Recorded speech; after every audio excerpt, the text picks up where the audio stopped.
Diário Oficial da União, esta semana, uma lei que prorroga até o final do ano que vem a possibilidade de remarcação de serviços e eventos culturais ou de turismo que foram adiados ou cancelados em virtude da pandemia da Covid-19. É sobre esse assunto que nós vamos conversar agora com o coordenador do Procon Campinas, Guilherme Salles. Guilherme, muito boa tarde, obrigado por atender ao Estúdio CBN, seja bem-vindo.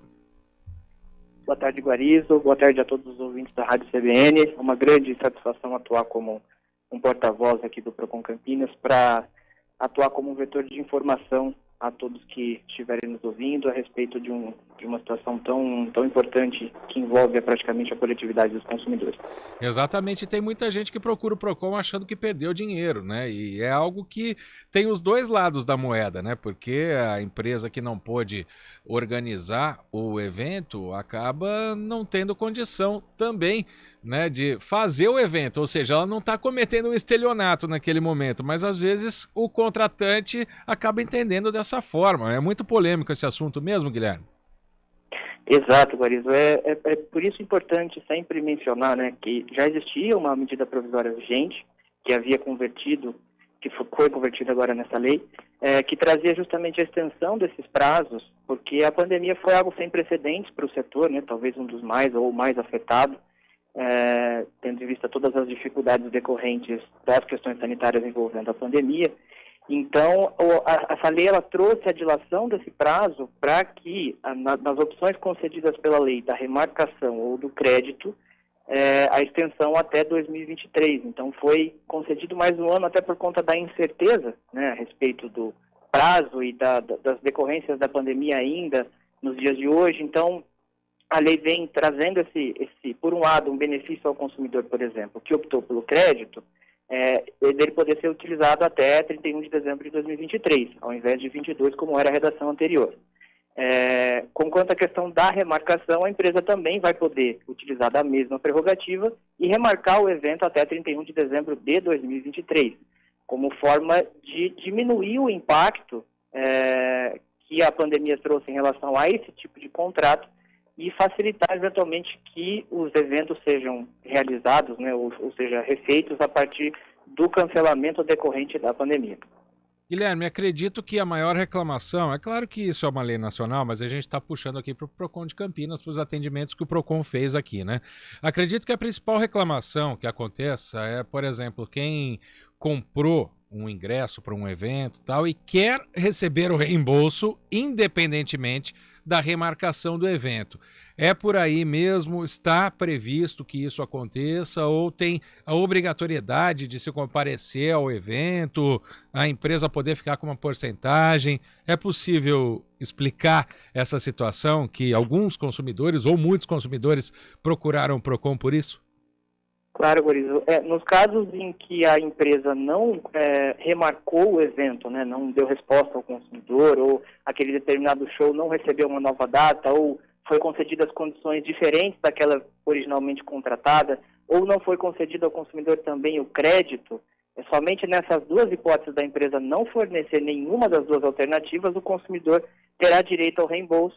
E aí a lei trouxe uma extensão também ao prazo de reembolso, né, que os cancelamentos feitos até dezembro de 2021, de eventos até dezembro de 2021, a devolução poderá ser feita até dezembro de 2022, enquanto os cancelamentos feitos durante 2022, então 1º de dezembro a 31 de dezembro de 2022, a devolução do valor poderá ser feita até dezembro de 2023. Então, para o consumidor que eventualmente contratou aquele show, contratou aquele evento específico e por alguma razão não tem interesse, né, de comparecer, de usufruir daquele evento, ele guarda a prerrogativa de que a empresa ela só vai ser obrigada a reembolsar o consumidor se ela não exercer nenhuma das duas hipóteses, ou seja, se ela não fornecer a possibilidade da remarcação nos mesmos critérios ou da concessão do crédito. Então, se a empresa se manter totalmente inerte, importante dizer também que o consumidor tem aí o prazo de 120 dias, né, para poder provocar a empresa. Então, foi comunicado o cancelamento em razão da pandemia, é importante que o consumidor entre em contato com essa empresa, busque essa empresa nesse prazo de 120 dias, ou até 30 dias antes da realização do evento, né, então esse esse ínterim entre as duas hipóteses, o consumidor provoca a empresa.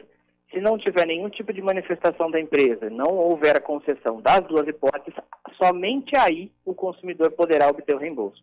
Então, isso sim foi objeto de muito questionamento por parte dos consumidores, considerando a possibilidade de eles não quererem mais participar do evento, né? Sendo que a lei dá a prerrogativa à empresa e não ao consumidor. Isso já quebra várias reclamações, né? Porque, por exemplo, um show que aconteceria no ano passado é adiado para o fim desse ano.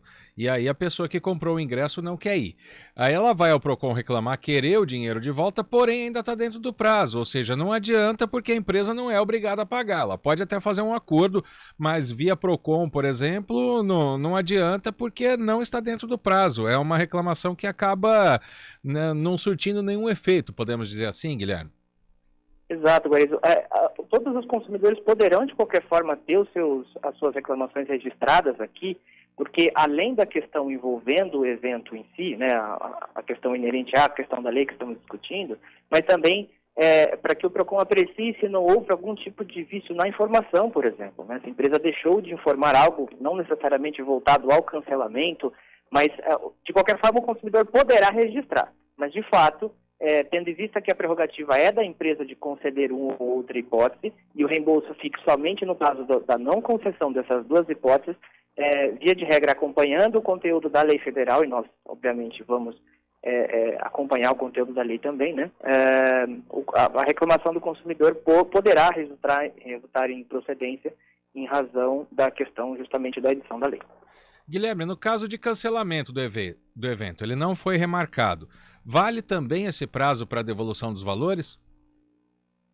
No caso de cancelamento do evento, a empresa ainda poderá conceder o crédito. Né? Se ela não conceder também o crédito, aí entrará na questão do prazo do reembolso.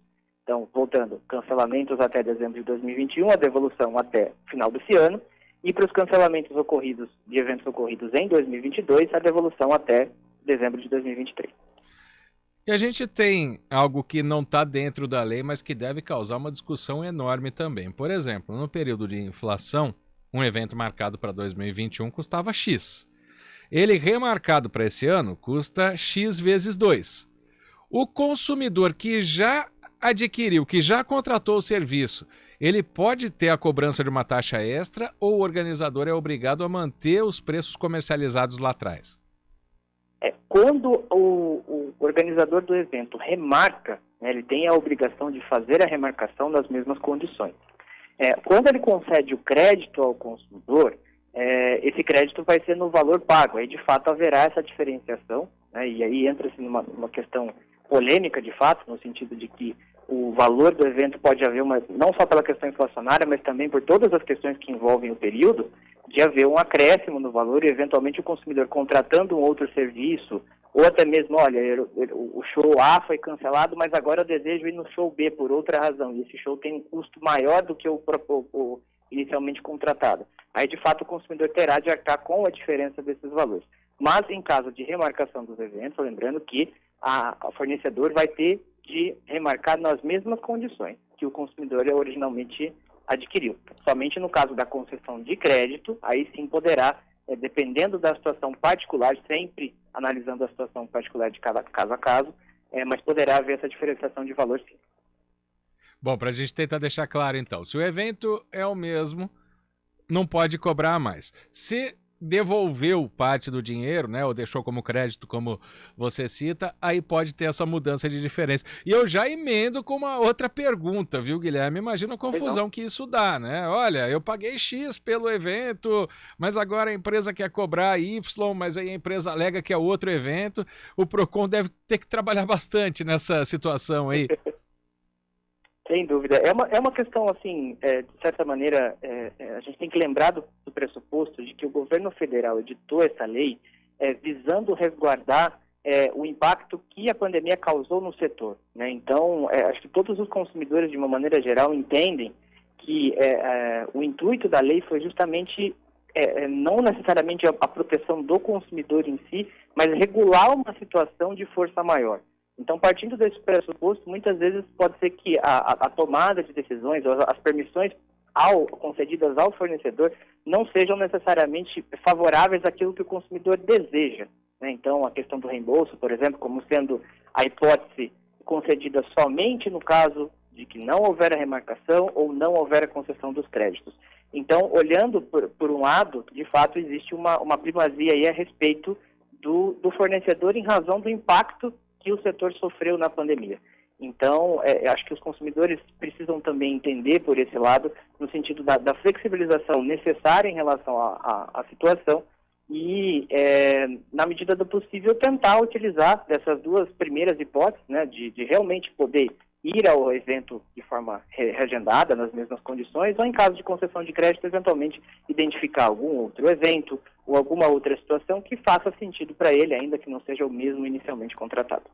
Ô Guilherme, a lei também ela deixa bem claro, né, eventos culturais e de turismo. Às vezes vamos colocar, por exemplo, se a gente colocar um festival gastronômico que foi adiado, ele pode ser colocado como evento cultural. Mas tem algum outro tipo de evento aí que pode dar uma confusão também de ter sido adiado e não fazer parte dessa lei? A lei ela dispõe no artigo 3º, né, que ela coloca como dois incisos os prestadores de serviços turísticos e sociedades empresárias a que refere o artigo 21 da Lei 771, perdão, e também cita cinemas, teatros e plataformas digitais de venda de ingresso por internet. O artigo 21 da referida lei, ele vai estabelecer justamente um rol, né, de situações em que envolvem tanto as sociedades empresárias, os empresários individuais, sociedades autônomas, enfim, todos aqueles que envolvem no setor de turismo. A lei de turismo em si estabelece. Então, meios de hospedagem, agências de turismo, transportadoras, operadoras de eventos, parques temáticos. Então, de fato, vai abrir um leque muito grande, né, de situações em que, como você mesmo citou, até mesmo gastronômicas podem ser enquadradas nessa mesma característica, a depender, lógico, da avaliação do caso a caso para identificar se aquela prerrogativa de fato vai se encaixar na questão de turismo ou não. Então, avalia-se o caso concreto para entender se a prestação de serviço específica daquele caso estaria dentro não só do rol, mas como aplicação da própria lei mesmo. Bom, foram muitas dúvidas tiradas aqui pelo Guilherme Salles, coordenador do Procon Campinas, sobre a remarcação de serviços e eventos culturais e de turismo. Agora pode ser mantido, né, essa lei renovada por mais um ano. A gente sabe que vocês vão ter muito trabalho aí, Guilherme. Muito obrigado por nos atender e por tirar muitas dúvidas dos consumidores aqui no estúdio CBN Campinas. Uma boa tarde. Boa tarde, Guariz. Eu que agradeço pela oportunidade. Um grande abraço a todos os ouvintes da Rádio CBN. Um abraço, 2h57.